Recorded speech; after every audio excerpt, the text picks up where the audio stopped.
Entrepreneurship podcast.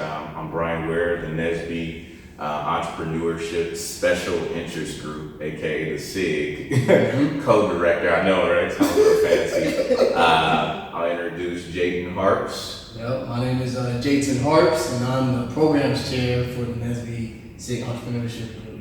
So, Okay.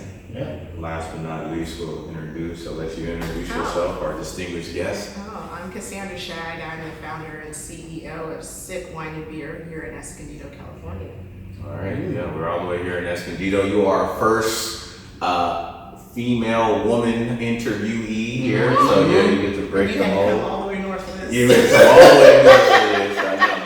But You're like you're all the way out in Escondido. I know, it's the only one I could find. Not that far.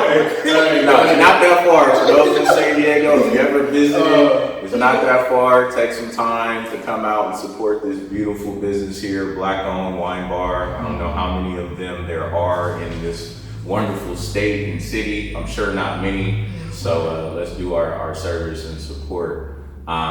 So with that said, we'll get into some questions. Oh, yeah. And I don't know if you guys have seen the link or the story. It says that Black women are the fastest growing entrepreneurship group in the U.S. right now. So I expect more of this.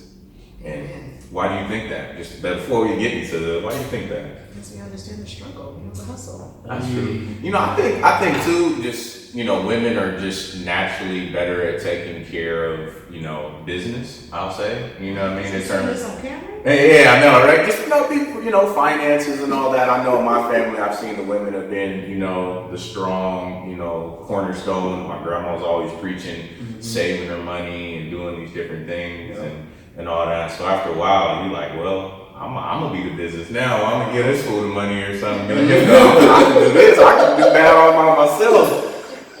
Hey, this is real. We doing real serious. So you introduce your business. I'll talk about one of my businesses or businesses. So for me, I'm a construction consultant manager, Best Way Construction Services. So I offer services from project management, estimating, business development for construction clients, expert witness work. I'm trying to grow my DBE, which is Disadvantaged Business Enterprise Liaison Network there. I also run a camp, hands-on technology. It's a STEM camp for kids. So we're ramping up for the summertime. Our flagship programs are our camps for kids. And then a little bit of real estate I'm always looking into. So those are some of my businesses.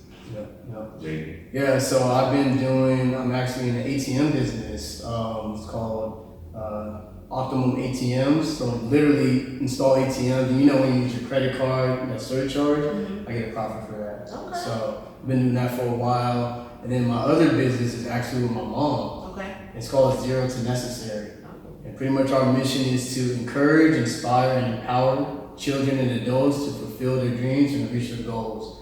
So right now we're in that phase to, help that effort, and in 3 phases, right? One is with STEM, science, technology, engineering, mathematics.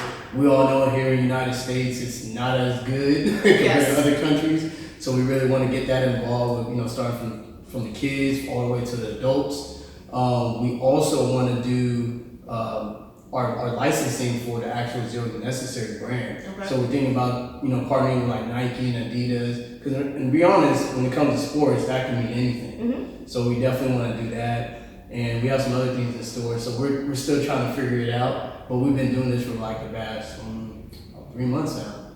Yeah. So there's some underlying things. We all do different things as entrepreneurs, which means you can't just have one hand in the pot. No. That's true. Yeah. Stay busy. I think a big underlying thing too, when we talk about our entrepreneurs, is just service, right? Finding a business and serving the people and finding, I think I've seen a quote. It's like, you might have posted. It's like find something that needs improvement or it's a gap that needs to be filled and develop a business around that. What problem are you trying to solve? Exactly. So the first question, what do you think makes your business successful in today's economy? Wine, I don't know if you guys seen the recent article, but San Diego's wine industry contributed to about 50 million in its economy. And, you know, when we think about wine, we look at Napa, we look at Temecula, and it's safe to say that San Diego is definitely creeping up as being one of those cities to come to. Mm-hmm. Everyone knows San Diego is being very beer focused. And the reason why I opened a wine bar is because I actually grew up from middle school in Temecula and watched that grow. Mm-hmm. And for those who haven't been to Escondido, you see the town as That's wrong. as he takes a sip. Right. Take a sip. Sitting that sip.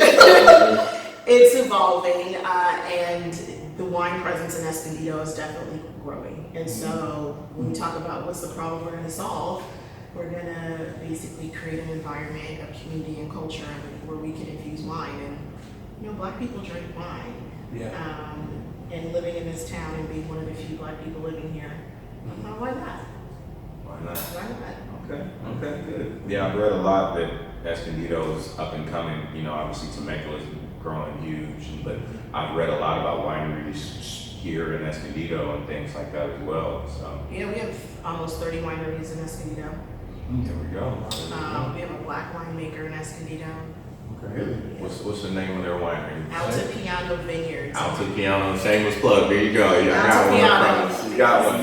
Yes. If you ever in Escondido, if you ever see their wine, pick that up. Denise Clark, There you go. winemaker, Altipiano. All right, Ms. Clark. Okay, for me, I would say it's for construction. We're always continuously growing. There's only so much we can do with the land that we have. So, I mean, we see it now in a lot of these cities. We see empty lots. We see older buildings that have been torn down and they're rebuilding, or nowadays trying to build within historical footprints.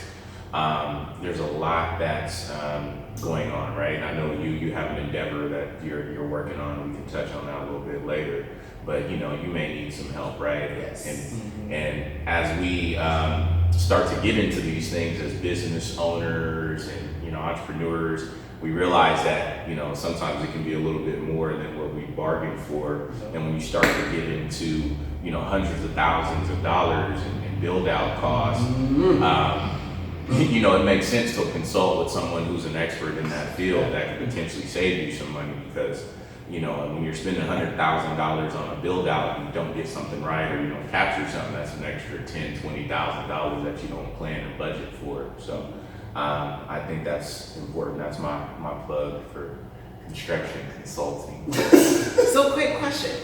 So with construction, obviously it's booming. What do you do? You have the ebb and flow of construction. So what do you do in the downtime?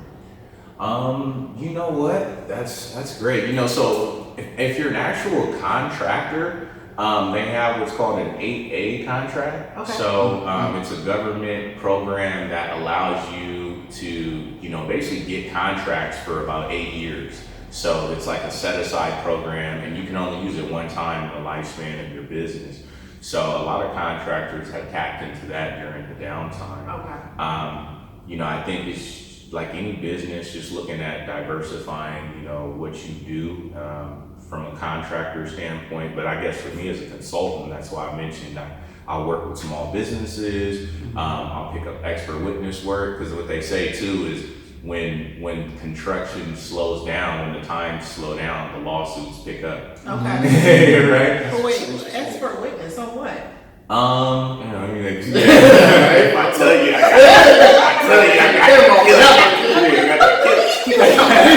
You're an expert on. I know, right? Expert. He's like expert witness work. Yeah. So the entities, it doesn't necessarily, typically the government, right? The government, the city of San Diego, for example, may get a lawsuit brought up upon them from a contractor. The dispute arises from a project. Okay. So yeah, the city doesn't employ construction managers, not to that extent. They may have one or two. Those planners, essentially. Yeah, they're planners, and they have lawyers, but they may not be well versed. They don't their specific isn't construction, right? So they'll hire and work with outside experts who, like myself, I'm a construction manager. I review contracts, daily, and I've gone through these disputes. So I come in and offer my expert opinion on if there's a case, of what the validity is, what costs are valid, what costs aren't valid, and things like this. So it's just day-to-day things you do as a construction manager. If you work in the field of construction, you're always going through changes, you're going through contract negotiations. So it just makes sense to bring somebody in who's well-versed in that and come in and give you their expert opinion. So yeah, it's a good niche. So yeah, that's that right there. That would be an ask me question back to me. I know. There you go. I know. I know what's going on. Yeah. What about you, Jayton? What do you think makes your business successful? Yeah, I think the name implies, zero to necessary. Like when we're out here grinding, day to day, like we gotta do whatever it takes. And with STEM, science, technology, engineering, mathematics. I mean, starting off with the kids, I feel like now, I don't know about you guys, but I started learning technology when I was like 5, with computers and video games. So I was very exposed to that kind of stuff early, but not a lot of people are. Right. So I feel like, okay, if we can start young in that field, by the time we get to our age, it'll be like second thought, like second nature. Like, okay, let's go ahead and start this business and, or at least get into the career with STEM. So I feel like that's why it's successful, because there's always going to be a need for that. And there's not a lot of people like us that are exposed to it early. And if we can do that early, it'll always be successful. So that's why I put that down for the success, yeah. I would also say to that for you is make it purposeful, right? Using technology, because a lot of the kids and things, they grow up with the technology in their hands, I know me, I'm kind of on that cusp where I remember a time before cell phones, you a young punk. I had the pager. I had a pager, but I didn't use the pager. I had a whole pager. Y'all got sidekicks. I had a pager, but it didn't work. It wasn't. You was just pausing. Hey, I don't know. I got a little clear pager. Hey, dude, you gotta press the button to make it seem like it's going on. You gotta pull it out. I feel like they should bring pagers back. They should. They probably will get it back. I'm sure there's a novelty to it. Mailman's coming through. So the next question is, mailman, what you doing? I know, right? It's a little different. Yeah. So the next question is, do you feel your business is timeless, and why? So I think kind of ties into what makes your business successful. Sometimes a business can be successful in one generation, but not be timeless. So I don't think my business is timeless. I think, and the reason why is because we go through these fads. I think if we sit and look now, I mean, remember when we had the starter teen jackets? I mean, I think that there's just a cycle of things that are popular. I think that Black people being in the wine business is evolving, and I think that at some point it'll cap out. But like any business, it's great to get it in from the beginning and be forward thinking to see that coming. And I would beer. There's a brewery, every chance you get, and wine is so subjective, and it's all about people's ideas or perceptions. And how they want to view wine. So I don't necessarily think it's timeless, but I think that it's a good opportunity to be where we are. Well, that's a good answer. I'm glad you were honest about that. So for you, what would be your transition or exit plan then, right? Because it's not timeless. I mean, I don't want you to tip your hat too much, I don't know, but theoretically, I guess, right? Someone told me, you're not married to a business. Right. You build this business up and you sell this like another, And so I'm working on expanding this brand and figuring out opportunities for growth and making this, a local name, a San Diego name, a state name, and then you never know. If someone wants to buy this for a lot of money, I'm not saying no. No. And then you start, and then you start something else. And I've just realized that in hanging out with entrepreneurs, even yourself, you've mentioned a number of things that you do because at some point one's going to drop off. And I think an entrepreneurial mindset is just knowing that what you have right now isn't going to be forever. It's a constant hustle. That's great. And I think, kind of like you mentioned, looking at me is, I've always kind of, not always, but I say in the last 4 or 5 years, I've always looked at that saying, they say a millionaire has 7 streams of income, right? So for me, I think that's why, I'm always trying to figure out different ways I can bring in streams of income. Well, and not only that, I think, so this, I learned you on top of that, but we just have to be savvy about what was the podcast. We just gotta be savvy about how white folks come up. That's true, right? And at the end of the day, like, white folks don't spend their own money with their businesses. Like, banks come and throw money at them. It's unfortunately, we have to be the ones that like crawl on our hands and feet to get to where we are. But at the end of the day, like you have white folks who say, if my business doesn't work, I'll file for bankruptcy. And I had someone tell one of my mentors was like, if this doesn't work, like you can file for bankruptcy. And that didn't cross my mind. I was just like, he was like, you're good enough. And it's just like what you do. And I think people just have to really know how to play the game. And then we're scared to play the game. A lot of people are just afraid. And so once I have this whole, well, I guess this shit don't work. I mean, It's that budget, and people think, oh my God, how dare you? But it's an option that's available. It's an option that we know other people utilize quite a bit. So why do we not take advantage of those options as well in order to reset, recalibrate, and still continue on the path that we want to as entrepreneurs? Yeah, sure. And I'll be honest, that's something I am exploring right now. Even just after my store, one of the things I didn't mention was I used to have a convenience store here in downtown San Diego, so I incurred a lot of debt from that and just running a business. And so it's like that's something I'm exploring now. And yeah, you have to be comfortable with that taking advantage of that opportunity. A lot of other business owners do. I know there's a taboo around it, but it's there for a reason. Well, it's not even a taboo. I just think people are like, Apple has, before they were Apple, filed for bankruptcy, Peach. There are so many companies that are going to bankruptcy to stay, relevant and then have to rebuild. So why can't we? I'm just talking about Toys R Us. Yes. How long were they in the game?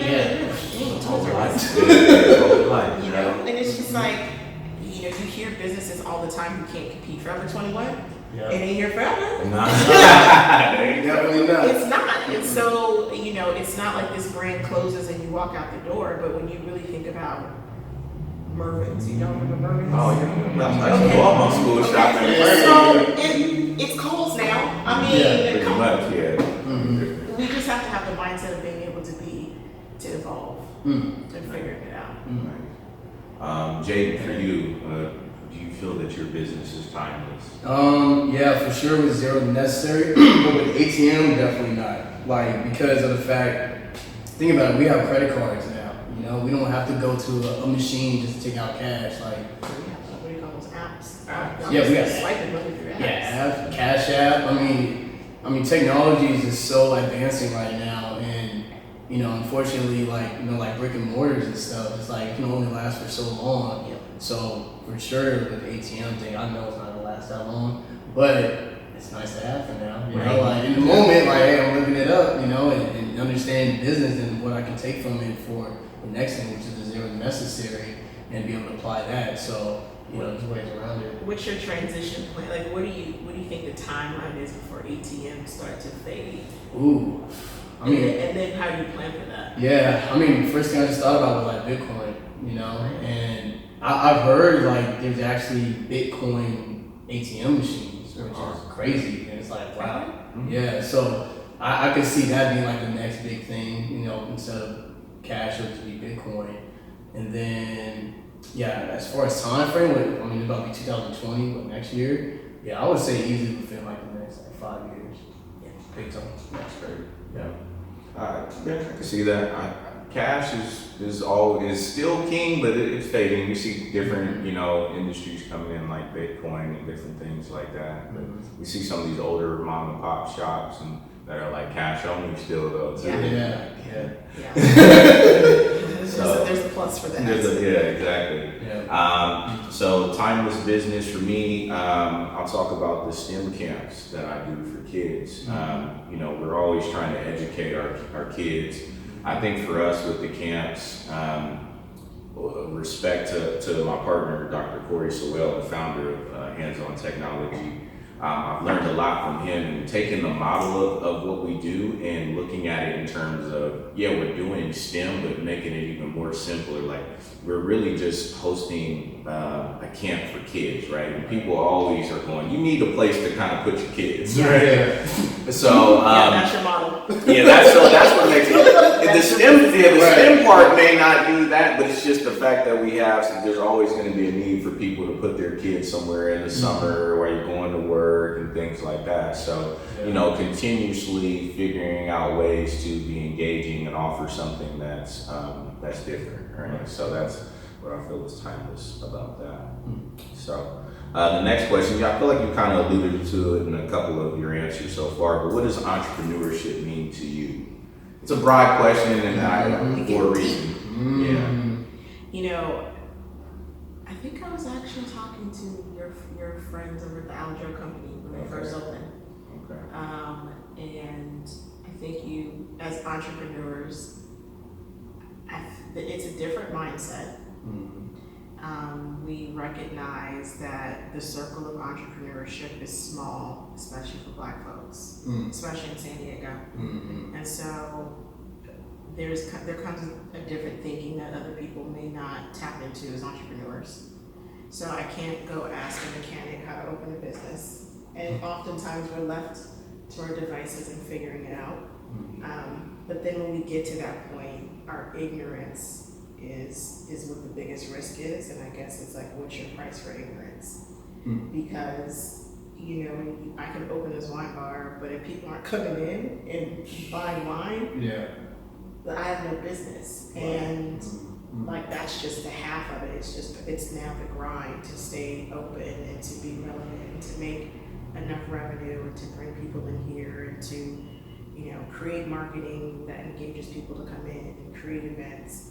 And entrepreneurship is just a constant evolution of putting something new for people that they're gonna latch onto and enjoy for a period of time. And then you gotta switch it up. Right. Yeah. Good. Okay. What about you, Jayton? I know, right? I'm like, man. Entrepreneurship wasn't mean to me. I think it comes down to being persistent, man. I was listening to a podcast the other day. It's talking about persistence means to recommitting to the goal. Yeah. And I'm like, wow, that's true. Like, just committing to whatever you're trying to do to get it done right away. And entrepreneurship, things come up. Yeah. And it's like, how am I going to get around this? And then how am I going to get around that? And you always have to be thinking about the next step. You always have to be prepared for that. So that's what it means to me, like just being persistent, being consistent, and being committed to what you're trying to do. So that's what I mean. But it goes back to being like grinding and grit, and that's all mindset. And even knowing like you're gonna, as entrepreneurs, you're gonna fail. Yeah. And that's just like, okay, well, how do you get back up and keep going? And I think that's why we all have an avenue of things that we do. Because if one doesn't work, you still have other things to carry us. So yeah. Yeah, there you go. So, being able to take risk, I definitely hear it a couple of times you insinuate just being flexible, right? Being able to, have different avenues to create income, do your business or several businesses, right? So I'm sure you do wine here. I'm sure you've done other events to, utilize the space and things like that here. I think that's what entrepreneurship means to me. I said something in the last interview, and I'll just say it again. When we interviewed Dr. Clarence Lee. He's a doctor. He does motivational speaking. Yeah, I do like. Yeah, he's up in North County. Yeah, he's up this way. Yeah, So good brother. Shout out to Dr. Lee. Yep. Yeah. So one of the things I mentioned was you have to kind of be a little crazy as an entrepreneur. You have to. And I mentioned like if it doesn't sound crazy to people if I don't sometimes, like, if I don't create a look on someone's face, or, you know what I mean, I feel like I'm not on the right path, you know, right? And you know what too, people just really, I know that people have to understand that being an entrepreneur is different than the average 9 to 5. Yeah. And like, I just don't have time. I'm not the one who can, I can create sort of flexibility, but I still have to stay focused. And I think that's a thing that people don't often understand. I mean, like, you play basketball, like that's a whole, to play collegiate sports is a completely different focus. If people don't understand it, then you just, sorry, like I can't help you. And being an entrepreneur is the same thing. It's like you just have to continue going no matter what. And the people who are still standing with you, those are the ones that are your support system. Yeah, focus is important. Yeah, the dedication, and we talk about that all the time. You see that on the memes, on our social media pages. We're always posting and talking about the focus and the dedication, and because no one's there to really push you. I liken the journey for me when I first went to college. Right, I went to junior college up in Sacramento. And I kind of just walked on campus, really, right? Luckily, I was playing sport. I went to American River College. I knew you were going to say that. American River College, one of the best junior college basketball programs in California in the 2000s. Because you were in the Central Valley Conference. So, Yeah. But just the freedom, though, right? The knowing that, like, when I went to college, like, it was all on me at that point in time, right? My family was there. I mean, credit, they pushed me to go to college, but it wasn't like a thing per se. Like, I was really the first one, and just walking on campus and being there, like, no one's, making me come here anymore, right? Same thing with entrepreneurship, the focus, getting up every day, saying, like, hey, this is on me. I have to stay dedicated, stay, with the schedule and things like that. So, good luck to all you guys out there. Stay focused, stay foolish. So next question, if you had some money, right? I mean, stored away, you had maybe 10,000 to invest in today, what would you invest in? And then also, what about 20,000? So, I'll go first on this one. Before you steal my ideas. Stock market took your idea. You know what? Actually, I reposted something today. It was an article about Amazon selling like these little tiny shops, these little setup shops. You can order one for like $3,000 to $4,000. It's like a little kiosk, like a little mobile kiosk. You can order and have it delivered, and it has like the little draw doors where you can open the doors up and down. I mean, hey, the barrier to entry sometimes is high. Maybe if you can get one of those kiosks and set up in a location, like a parking lot somewhere of like a sporting event or something, work out a negotiation to, pull up a spot and sell t-shirts or memorabilia or fruit or something like that, so just an idea right there with maybe 10K. So, it doesn't have to be perfect. It's just my idea where you can critique it if you want. Like, what about this? Like, hey, I'm just trying to get somebody, an idea. You run with it. He got Jeff Bezos all kind of money. I know, right? United States of Amazon. Amazon killing it. Kiosk, man, Jesus. I don't think it's sold by somebody, but they sell it through Amazon. Amazon, is the beast. But yeah, they're killing it. What about you, Jay? I'll give it to you. We'll let our esteemed guests go last. So many ideas. 10K. I would definitely. I'm a nerd, so I would invest in like virtual reality or something like that. Just because, obviously right now it's not booming, but I feel like that's when you're supposed to invest in stuff, right? When it's not big, when nobody's really talking about it like that. But virtual reality. We got the Facebook, Oculus going on, and then augmented reality, right? So that's like you put out your phone and it pops up like a screen or something. There's this thing called Magic Leap, and that's like up and coming. They're invested by like Google. I'm gonna even say SoftBank too, like investment. Don't quote me on that, but I know that they have a lot of people invested in this company. So I know that's like the next phase. And the only reason why it's not big or where it's at now is because of technology still, right? So you know how with our phone we have 4G? Yeah. We're about to have 5G. And that means cars gonna be talking to each other, the streets, they call it like a smart city and stuff. So, I mean, man, technology's about to boom up. So I'm gonna go ahead and invest that 10 G's and just, I don't know, just a console or something and just see what happens, because that's where it's at for that. Nice. Yeah. Okay. Yeah. Sorry, I got a little nerdy on y'all. Sorry, it's gonna be hit somebody else. It may not be for us, but it's for somebody. You know, that's why we're here. Yeah. What about you, Miss? I would leave it in the bank. I would leave it in the bank and wait for the housing market to continue to decline, and then throw it on a piece of property and wait for it to rise again. Have you thought of any places in particular you would do that with? I mean, you're here in California. Would it be just here in your local area? Would you think out of state, internationally, any other? I'm gonna stay in my lane and keep it in Cali, but I just think that, housing is what, $600,000-700,000. Is that the running cost of a single family home nowadays? Like Yeah, $4,000? matters. Yeah. Down here at least. Yeah. He's out here Yeah. for sure. Yeah. I just think the market is gonna. I don't think we're gonna hit another recession, but I think the market is gonna go back down, and that's when you look at the interest rates, that's kind of an indicator. And so, if you have money set aside and you want to be a homeowner because having that home is collateral to do other things. So wait for the market to drop, and then dropping $20,000 on a down payment for your house might be a good thing to do. And then when the market rises, you can cash out and make more. Definitely. I mean, that's safe. I mean, otherwise, put it in the Charles Schwab account and play with the market. But There you go. I think housing is going to be is something that's going to have to stable out because people can't afford. No one. I mean, if we look at history, when we had the crisis, like housing got extremely high and it kind of dropped. Banks aren't being as risky as they were before. So they weren't. We just gonna go off of what you say you make.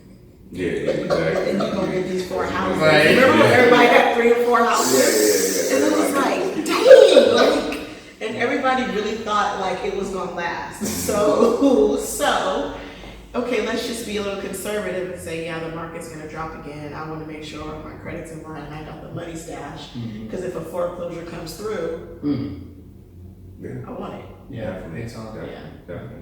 Yeah, and that's something I always, tell too, is in real estate investing. We talked a little bit about that on the last podcast too. Like for me, I would step out of my comfort zone and look outside of the state, right? Like I was recently in Memphis, right? And I saw properties in Memphis for like 10, 20,000. I was telling Jayton, I think I saw like a duplex or a fourplex for like 40,000, right? So I mean, it's fixer upper, but just seeing that long game, especially going places where we're the majority a lot of times, right? So there's still gentrification is happening all over the country, but there's still places in our neighborhoods where we can see the value before other folks can, and we know the culture there, so we can say, I know I can fix this up and collect Section 8 on this and just be making, my consistent monthly rent. Yeah. So obviously there's risk in all that, but and it's something that hasn't been, I felt like, oversaturated by investors on the coast and all that, right? So taking a look at some of these places in the South and things like that, and where we got relatives and, go ahead. Because I was born in Philly. And I was like, Mom, we should invest in Camden, New Jersey. She's like, when the hell you gonna see your money? I was like, damn, Mom. Yeah. But if you think about it, like I don't know when you're gonna see it, but if you think about it, any area or metropolitan city that has a train going through it at some point is going to take off. And so you have people who don't necessarily live in New York, they do live in New Jersey because of the taxes. I don't know about Camden because, good God. I drove through Camden, I know. But if you bought up a whole lot, I mean, you could start generational wealth with that. Yeah, exactly. I mean, if you plunk 20 grand on a whole street, and an investor at some point comes and swaps it up, but you own that, and they're like, we'll give you $3 million. I mean, it's definitely possible. It might take some time, but so maybe we should invest in those cities that we used to say, hell no. Hell no, that's what I'm saying. Yeah, shout out to Camden, Dirty. I drove through there. It's a beautiful green You said you drove. How did you make it? Well, my brother is in the Air Force in Blackwood, Okay. so I flew into Philly, and then we drove across the bridge over, and you got to pass through Camden to get to Blackwood. But my niece, she was going to speech therapy over there in Camden, so we were kind of in the hospital area, but we ain't broke. But hey, you got to see a diamond in the rough, man. I saw nothing but beauty when I drove through there. I saw nothing but diamonds. We're looking for your certificate of ownership. And a picture of Cory Booker, like, exactly. look what we bought. Look at us. It's good. So, investment, being flexible, different things like that. So the last question, it says, what's your link up, right? What's your connection to everybody? It's kind of like a little snippet I think we want to take and kind of put a little video a minute, like what's your link up? So for you, what connects you to people, right? Because I think that's what we're doing as entrepreneurs, right? We're connecting to we have a business idea, we're bringing it to the world. But, yes. Or it kind of almost ties in a little bit for me, like what's your purpose almost, right? So what's your link up? I would say my purpose is to encourage and just be, and to really push for people like us not to accept mediocrity. At the end of the day, I would have been way more upset with myself if I had this idea and not put it to fruition. So if people are talking about, when people say, oh, I was thinking about A, B, C, D, I'm like, and the problem is what? Because you're busy, because you're married, because like what? And it's like, well, no. And so throughout the process and just even evolving as a business owner, I really recognize that fear is one of the top things that will hold people back from anything. Yeah. And people just have to be fearless because you only get one chance. Yeah. So I think my link, people either love me or they hate me, but I would think that they love me more. They love me more because I genuinely want us to succeed.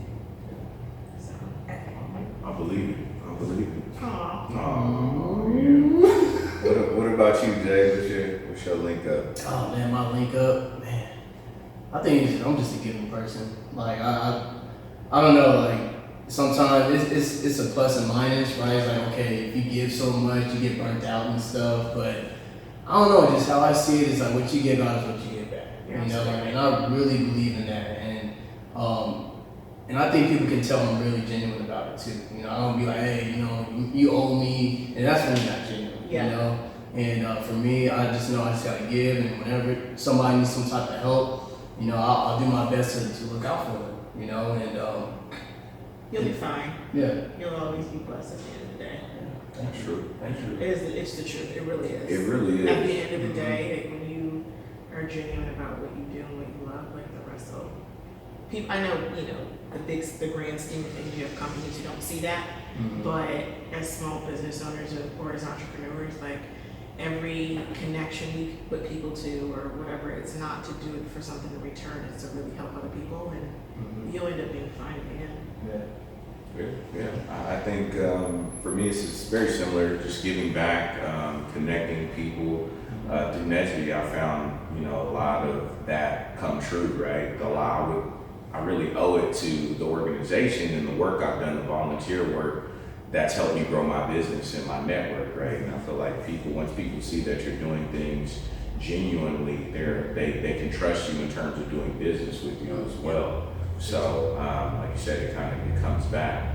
So, I think for me, it's just, my link up is to help encourage people. Really just like, I'm not that much different. I'm not different than anybody else, right? I'm probably way more sillier, way less organized, way everything than a lot of people. And to show like, if I can do it, you can too. Right. So, that's a a lot of what I do. Like, hey, I just did it. Like, you can, and you're way sharper than me, you know, so you could do it and then some. So for me, I'm always just really trying to put my best foot forward, or just a foot forward. It may not be my best one at the time. Yeah, right. Just put a foot forward and go from there and show somebody else. Look, I just did it. I didn't do anything special, but just go out and do it. Walk down, looked on Google, and found a way to start doing something.